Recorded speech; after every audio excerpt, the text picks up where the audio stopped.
Hello everybody, what the flick? We are here talking about Twin Peaks, not the new Twin Peaks, the old Twin Peaks. OG, the thing that started it all. I am Leland Bibbiani, this is Meredith Placko. Twin Peaks is finally back on the air after, depending on how you count from the movie or the series, 25 or 26 years. And we thought it'd be a really good idea to sort of talk about the original series, talk about the movie, what it was like for that show to be on the air, when it was on the air, talk about some of its storylines and its narratives, and also just sort of where we left off. So right now, if you haven't seen the original series and you don't know who killed Laura Palmer, that will come up, so spoiler alert. I don't know if we can have a thingy somewhere around here, some magical floating thing. It just says, yeah. So the year was 1990. Right? I was 9 years old. I was also quite young. And my mother let me watch Twin Peaks. Oh, that's you guys great. need to understand that, yeah. Twin Peaks was like other shows and completely unlike other shows at the same time. There was a new era of television in which filmmakers were just starting to poke their head in on television. Michael Mann had done Miami Vice, and starting to get some sort of creative control and starting to experiment with the medium. And David Lynch, along with Mark Frost, came along and did their version of a soap opera, but their take was it would be very surreal, much like David Lynch's other work, but it would also be extremely emotionally charged. And you watch the pilot of Twin Peaks today, and first off, it's still a great pilot. I watched it 2 weeks ago, actually. Yeah, it's still incredible, but Laura Palmer is the homecoming queen of Twin Peaks, small town in the mountains, and she dies, and any other show, that's a plot point. Yeah. Someone's sad, but the cops are like, well, we have to get on with it. This show is nothing but grief and anguish and the impact that that death has on everybody. The entire community. Yeah, for an extended period.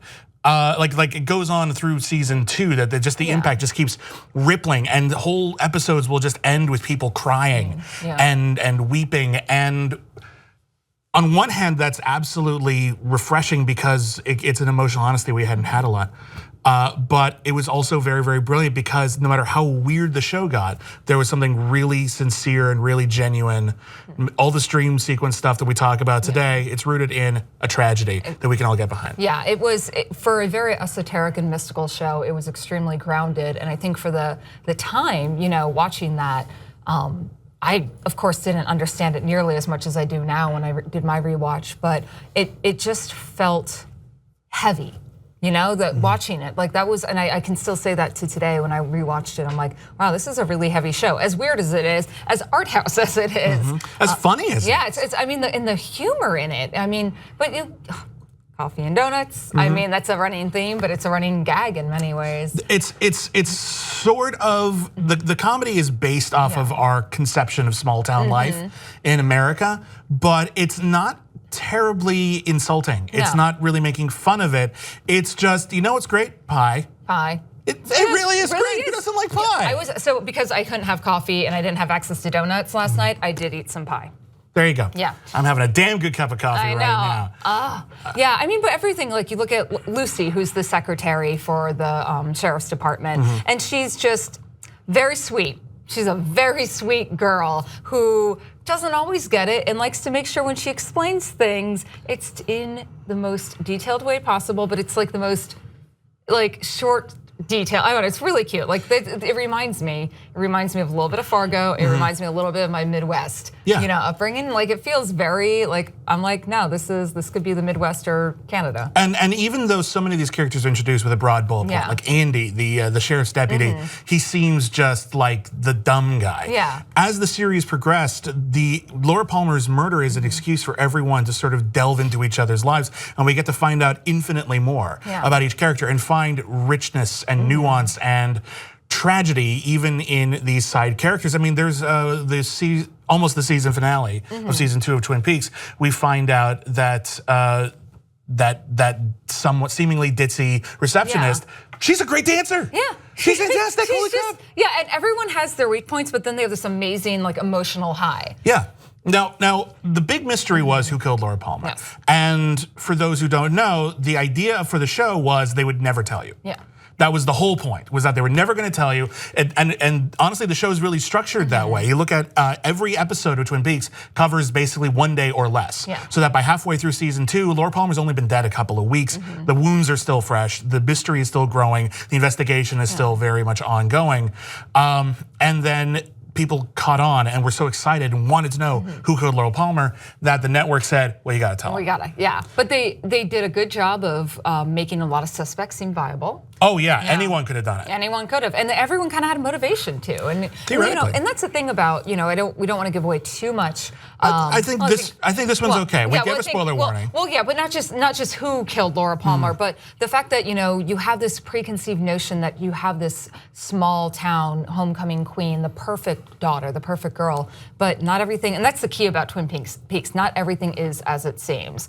And the reality about Laura Palmer is that she, wasn't Miss Perfect. She was involved in drugs. She was involved in sex trade. She was a naughty, naughty little girl who was loved by everyone regardless. And a lot of people in the series take blame because they kind of knew, but they didn't. Well, that's the real issue here. And as we discover, and we're going to talk in a second about who killed Laura Palmer, as we discover all of this behavior that we talk about, and it's like, oh my God, she did cocaine. Oh my God, she worked as a prostitute. Oh my God. Every single one of these things was a cry for help because she was living in an abusive, incestuous household. And indeed, it does turn out, again, we warned you, her father, Leland Palmer, killed her. There's more to it than that. I want to talk about that in a second. But especially when you watch the movie, Twin Peaks Fire Walk with Me, which is mostly about the days leading up to her death. And that movie is brilliant. It is. And it also allowed David Lynch to go really deep into some of the sex and violence that he wasn't able to touch on network television. So absolutely. And Cheryl Lee gives a masterful performance in that movie.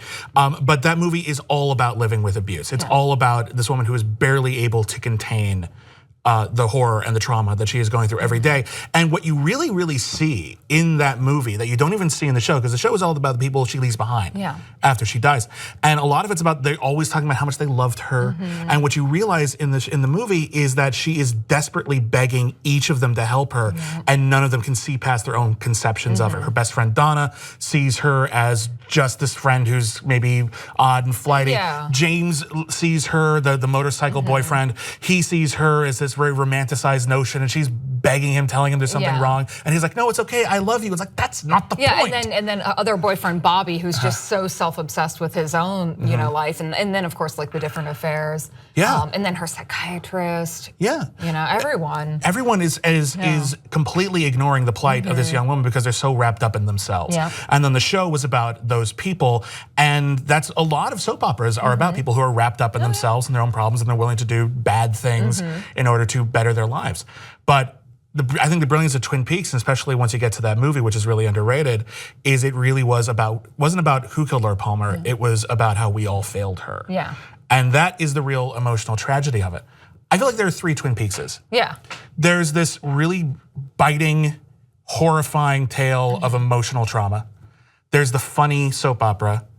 And then there's a supernatural myth. Because we haven't even touched on the supernatural, which, by the way, this show just goes from nice, normal, town to oh, okay, devils, alternate dimensions, ghosts.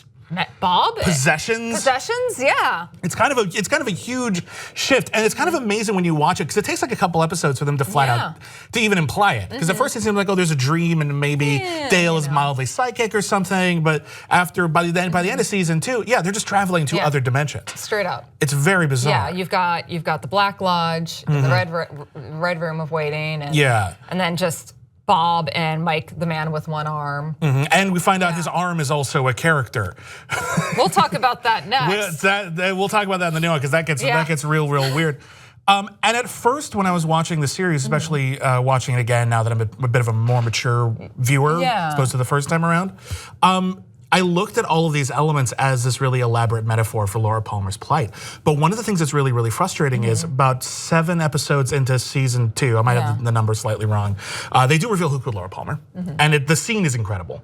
But you can also tell immediately from the next episode that they had no plan. They never wanted to do that, and now everything is continuing as if you don't know, and the drama dies. it fell apart. Yeah. And probably why it didn't get renewed. I think it's a huge part of it was because the entire show shifted and it started picking up again in the last like 10 minutes of the second season finale. Some of the best television you'll ever see, but the damage was done, I think. And I think that's why like these days that we have, directors and writers have so much more liberty with their own work. And I think that's what I'm really excited about the limited series of The Return of Twin Peaks because it is gonna be all Lynch and we learned a lot of lessons from shows like Twin Peaks and the X-Files, which had a mythology, but the mythology kind of got away from them because they had to fit certain network standards.